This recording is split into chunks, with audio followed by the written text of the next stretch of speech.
اور کرکٹر شعیب محمد کے صاحبزادے تھے اور شاہزار محمد جو ہے ان کا پورا نام ہے جس سے ان کی شادی ہوئی تھی.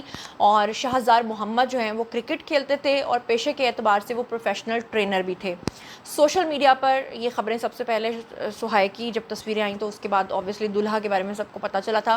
پھر اس کے بعد پاکستان شوبز انڈسٹری سے تعلق رکھنے والی جو شخصیات ہیں انہوں نے اس کے اوپر جو ہے وہ مبارکباد دی تھی. لیکن سہیل نے اپنی شادی میں بھی بہت زیادہ لوگوں کو انوائٹ نہیں کیا تھا, اس کو تقریب کو بہت ہی نجی رکھا تھا. یہاں پر میں آپ کو بتاتی چلوں کہ سہیل کی جب سے شادی ہوئی تھی ان کی شادی میں بہت سارے اتار چڑھاؤ جو ہیں وہ شروع ہی سے آتے تھے.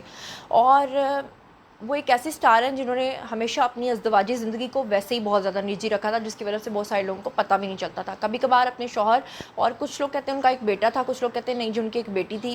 بہرحال وہ کبھی کبھار اپنے شوہر اور اپنی بیٹی کی کچھ زندگی کی جھلکیاں جو ہیں وہ سوشل میڈیا پہ شیئر کرتی تھیں اور پھر اس کے بعد جو ہے وہ اچانک سے سوشل میڈیا سے غائب ہو جاتی تھی. اور آپ کو یہ بتاؤں کہ کچھ عرصے سے لوگ نوٹ کر رہے تھے کہ ان کے اپنے شوہر کے ساتھ کسی قسم کی کوئی پوسٹ وہ شیئر نہیں کرتی تھیں, یہاں تک کہ اب انسٹاگرام سے یہ بات پتہ چلی ہے. ویسے تو انفارچونیٹلی میں اس چیز کو اچھا نہیں سمجھتی, میں کافی عرصے سے اس بات کے اوپر آواز اٹھا رہی ہوں کہ پتہ نہیں کیا ہو گیا ہے کہ آئے روز جو ہمارے سٹارز ہیں اگر وہ سوشل میڈیا پر ایک دوسرے کو فالو کر لیتے ہیں تو اس کا مطلب ہے کہ ان کا رشتہ چل نکلا ہے, اور اگر وہ ایک دوسرے کو فالو نہیں کرتے تو اس کا مطلب, یا انفالو کر دیں تو اس کا مطلب ہے رشتہ ختم ہو گیا. یعنی آپ سمجھ لیں کہ انسٹاگرام کو جہاں ایک فیشن ٹرینڈنگ ایپ بنایا گیا تھا یا بزنس پروموشن ایپ بنایا گیا تھا, وہیں پر آج انسٹاگرام جو ہے وہ طلاقیں اور شادیاں اور ریلیشن شپس کی سمجھ لیں کہ رومرز کے اوپر جو ہے وہ ایک ایپ جو ہے وہ چل رہی ہے. بہرحال حال ہی میں ان کے شوہر جو ہیں ان کی جب کوئی پوسٹ نظر نہیں آئی اور اس کے بعد جب لوگوں نے دیکھا کہ دونوں نے ایک دوسرے کو انفالو کیا ہے تو اس کے بعد یہ چیز جو ہے وہ کنفرم ہو گئی. اور اس کے بعد آپ کو بتاتی چلوں کہ دونوں نے ایک دوسرے کو نہ صرف انفالو کیا بلکہ 2021 میں ان دونوں کی شادی ہوئی تھی, 2022 میں انہوں نے اپنی آخری ریل جو ہے وہ شیئر کی تھی, 2022 کے بعد ان کی کوئی پوسٹ سامنے نہیں آئی. 2024 میں پھر سہیل نے فادرز ڈے کے موقع پہ جو ہے وہ اپنے شوہر کی ایک ریل جو ہے وہ شیئر کی تھی, اور اس کے بعد پھر سے 2026 آ گیا, کوئی کسی قسم کی پوسٹ شیئر نہیں کی. کچھ لوگ کہہ رہے ہیں کہ یہ رشتہ بہت پہلے سے ختم ہو چکا تھا لیکن اس کو اناؤنس شاید اب کیا جا رہا ہے, اور کچھ لوگوں کو اب آگے پتہ چلا ہے جب دونوں نے ایک دوسرے کو انسٹا پہ انفالو کیا ہے. اب جناب عالی بات کر لیتے ہیں آج کے ولاگ کی دوسری خبر کے بارے میں, جس کے بارے میں مجھے بہت ہی کم نالج ہے. میں پہلی بار ایسا کہہ رہی ہوں کیونکہ یہ ایک یوٹیوبر آپ کو اسکرین کے اوپر نظر آ رہا ہے. جی اس طرح کے گندے لوگوں کو کبھی دیکھا نہیں, سنا نہیں, تو بڑا مشکل سے ڈھونڈنا پڑتا ہے انفارمیشن کو.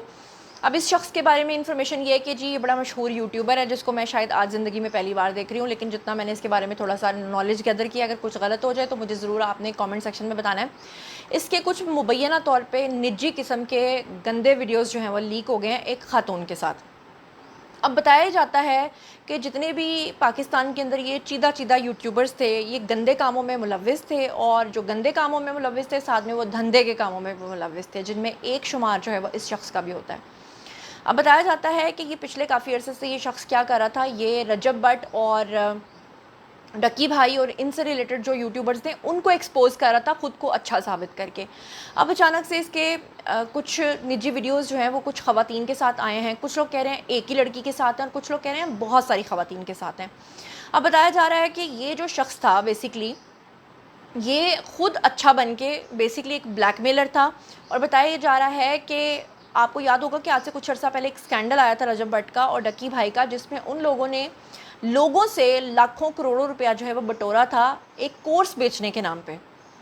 بعد میں یہ لوگ بہت زیادہ بدنام ہوئے تھے, اور شاید ان کو بدنام کرنے والا بھی یہی شخص تھا, کیونکہ شاید کہا جاتا ہے کہ ان تینوں کی آپس میں پارٹنرشپ جو ہے وہ ٹوٹ گئی تھی, اور اس کے بعد یہ جو طلحہ مقصود ہے اس نے تمام الزامات جو ہیں وہ ڈکی بھائی پہ لگا دیے تھے اور ساتھ میں رجب بٹ پہ لگا دیے تھے. تو اب اس شخص کے ساتھ ہوا کیا ہے, اب اس کے کچھ نجی ویڈیوز جو ہیں وہ لیک ہوئے ہیں کسی خاتون کے ساتھ. اس کے بعد ویڈیوز پہ ویڈیوز مارکیٹ میں آ رہے ہیں. کہا یہ جا رہا ہے کہ ایک تو اس نے خواتین کو اور بہت سارے لوگوں کو لوٹا پیسوں کے نام پہ, کورس بیچنے کے نام پہ. دوسرا اس نے دوسرے یوٹیوبرز کو بدنام کر کے اپنی ریپو اچھی کی. تیسرا یہ کہ یہ بہت ساری خواتین کا ناجائز فائدہ اٹھاتا تھا اور ان کے ساتھ ان کے ویڈیوز بھی بناتا تھا. اب اس کے بعد کیا ہوا, اس کے بعد یہ ہوا کہ جیسے ہی یہ شخص بدنام ہوا اور اس کے ویڈیوز جو ہیں وہ سوشل میڈیا اور میڈیا میں ہر جگہ پھیل گئے, تو اس کے بعد اس نے خود کو سچا ثابت کرنے کے لیے جناب کیا کیا کہ اپنی ایک پرانی نکاح کی تصویر جو ہے وہ سوشل میڈیا پہ وائرل کی, تاکہ یہ اپنے آپ کو سچا ثابت کر سکے، لیکن لوگوں نے وہاں پر بھی اس کی کلئی کھول دی یہ کہہ کر کہ تم ایک پرانی تصویر کا سہارا لے کر نئے اسکینڈل کو چھپانے کی کوشش کر رہے ہو۔ اور ظاہری بات ہے کہ اس کے جو پرانے دشمن ہیں وہ بھی منظر عام پر آ گئے، جس میں سب سے پہلے بات آتی ہے رجب بٹ کی، اور دوسرے نمبر پہ آتا ہے ندیم نانی والا، کیونکہ ندیم نانی والا، ڈکی بھائی اور رجب بٹ یہ ایک ہی تھالی کے چٹے بٹے ہیں۔ تو سب سے پہلے ہم سن لیتے ہیں رجب بٹ کی زبانی کہ رجب بٹ نے اس کے بارے میں کیا کہا۔ ہیو اے لک۔ بھائی میں لوگوں کی طرح آپ کو نکاح کی مبارکباد تو نہیں دوں گا، کیونکہ میں تو یہ چیز جانتا ہوں کہ وہ 2 سال پہلے کا نکاح ہے اور وہ کیسا ڈرامے والا نکاح تھا یہ میں جانتا ہوں یا پھر آپ جانتے ہیں، ٹھیک ہے۔ اور اس کے علاوہ وہ نکاح آپ کا ختم کر چکے ہیں، ڈیوورس آپ دے چکے ہوئے ہیں۔ میں تو اس بچی کو بھی جانتا ہوں جس کا آپ نے ابورشن کروایا تھا، اس کا پورا 30 منٹ کی کالز پڑی ہوئی ہیں، اس کے ترلے، اس کے ایکسکیوزز پڑے ہوئے ہیں کہ نہ طلحہ ایسے نہ کرو۔ میں تو وہ سینیریو بھی جانتا ہوں جملے کے بہانے آپ اپنا سارا سٹاف بھیج کے پیچھے سے سٹاف کی ایک لڑکی کے ساتھ آپ کیا کرتے تھے۔ تھوڑا ٹائم لگ گیا لیکن سب کے سامنے چیزیں کھل کے آ گئی۔ اب لوگوں کے سامنے صرف اس کی وہ چمیاں شمیاں مارتے ہوئے ویڈیو نظر آ رہی ہے۔ آپ جو مرضی چمیاں کریں، آپ دبائیں دبوئیں، جو مرضی آپ کا اپنا کام ہے وہ۔ اس کے علاوہ جب آپ کو بقول آپ کے ہم جو اسکیم کر رہے تھے 5-5 ہزار کے نام سے، ریسلنگ والا اسکیم، پھر کوئی چیز لانچ کر رہے ہیں وہ والا اسکیم، ہر ایک اسکیم کے اندر آپ انکلوڈ ہونا چاہتے تھے۔ جب ہم نے آپ کو انکلوڈ نہیں کیا، کیونکہ نہ آپ 3 میں تھے نہ 13 میں تھے، اور ابھی بھی آپ نہ 3 میں ہیں نہ 13 میں ہیں، جب ہم نے آپ کو انکلوڈ نہیں کیا تو آپ کے ہر بٹن کے اوپر کوئی نہ کوئی ریکارڈنگ ہوتی تھی۔ ریکارڈنگ آپ کرتے تھے، اپنے مقصد کی ریکارڈنگ آپ یوز کرتے تھے، باقی آپ کٹ کرتے تھے۔ وہ کہاوت آپ نے سنی ہوگی کہ برے کام کا ہمیشہ برا نتیجہ۔ اچھا جی، رجب بٹ کی کہانی بھی سن لی، اور اب ہم سنتے ہیں ندیم نانی والا کی کہانی کہ وہ کیا فرما رہے ہیں۔ ببلو پاں جب میں سوشل میڈیا اوپن کرتا ہوں تو ببلو پاں ہو رہا ہے۔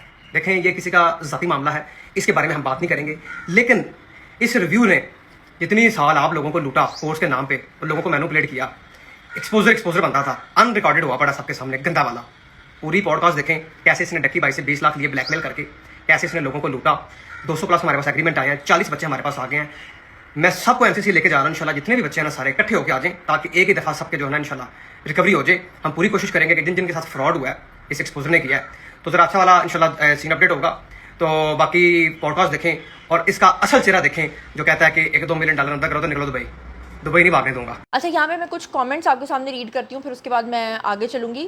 تو سب سے پہلے جناب کامنٹ سیکشن میں کسی نے اس کو لکھی ہوئی ہیں گالیاں، تو کسی نے لکھا ہے بس اب یہی رہ گیا تھا۔ تو کسی نے لکھا کہ آئی گیس یہ ویڈیوز ٹیپنگ سے لیک ہوئے ہیں، کیونکہ اتنی ویڈیوز آ رہی ہیں، مجھے نہیں لگتا کہ کوئی اتنی ویڈیوز لیک کرے گا، یوزلی لوگ ایک ویڈیو کر دیتے ہیں۔ کوئی کہہ رہا ہے کہ اینی ہیو لنک، یعنی لوگوں کو اللہ معاف کرے یہ پڑ جاتا ہے کہ اچھا کسی کا اسکینڈل آ گیا تو ہمیں اس کا لنک بھیج دو، پہلے ہم دیکھ لیں۔ تو کسی نے لکھا ہے کہ مشہور جو بغیرت 4 دن سوشل میڈیا پر بک کرتا ہے اسے مشہور قرار دینے والے بھی بے غیرت ہی ہیں۔ تو کسی نے ہنسنے والے ایموجیز شیئر کیے ہیں، تو کسی نے لکھا ہے کہ جن کے کام ایسے ہیں ان لوگوں کو اپنے باپ تک کا نام معلوم نہیں ہوتا، دراصل یہ بیہودہ حرکتیں وہی کرے گا جس کا کوئی رشتہ دار نہیں ہوگا۔ تو کسی نے لکھا آئی تھنک سب ٹک ٹاکرز اور یوٹیوبرز کا لاسٹ اسٹیشن یہی ہے۔